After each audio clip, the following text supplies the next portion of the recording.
Hi, my name is Tsongalis-Arruda. I'm 12 and 6th grade at Sunset Middle School. I'd like to take this time to tell you about my journey.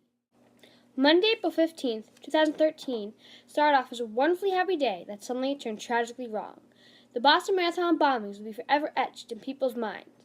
But for me, what happened after this event was truly inspirational. As I watched the marathon on television with my family, my horror turned to amazement.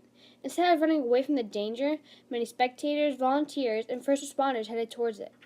It was at that moment that I was inspired to do something for the victims.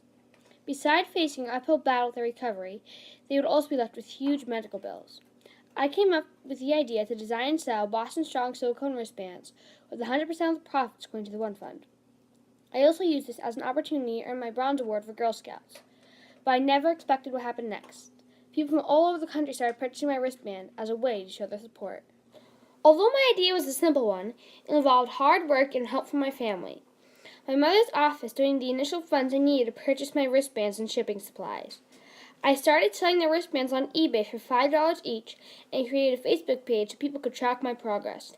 Within minutes, people began placing orders. One of the biggest challenges I faced was keeping up with the overwhelming number of orders. So I quickly recruited help from my family. My story was picked up by the local newspaper, and we began selling my wristbands at the local grocery store and at my mom's office. In just 2.5 months, I was able to raise over $10,000 for the victims. With the Red Sox winning the World Series and the 1-year anniversary of the bombings, there has been renewed interest in my wristbands, so I've been able to sell more. There have been many people that inspired me to want to do more. My classmates, friends, teachers, and community inspired me when they showed their support by wearing their Boston Strong wristbands. The Boston Medical Center inspired me when they bought over 300 wristbands to give to their patients and staff that were directly affected by this tragedy.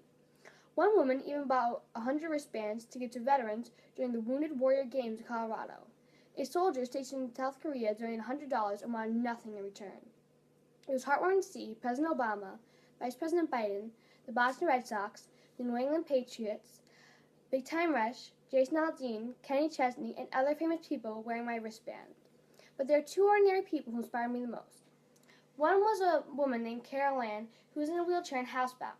She not only purchased wristbands but also sold them to her family and friends. Another was a Sunset man named James who would get around town in his motorized wheelchair. One day, James went to the middle school to purchase a wristband. This was not an easy thing for him to do since the middle school is located on a steep hill. But despite his limitations, James too wanted to show his support.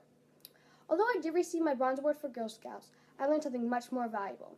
I learned that there are a lot of good people in this world, and during a time of crisis, people come together to help one another. I also learned that although raising money for a charity is very important, inspiring others to help is even more important. I guess looking back, I realized that it was not me who inspired them, but they who inspired me. They inspired me to want to do more, to make a difference, to get involved, and for that, I am forever grateful.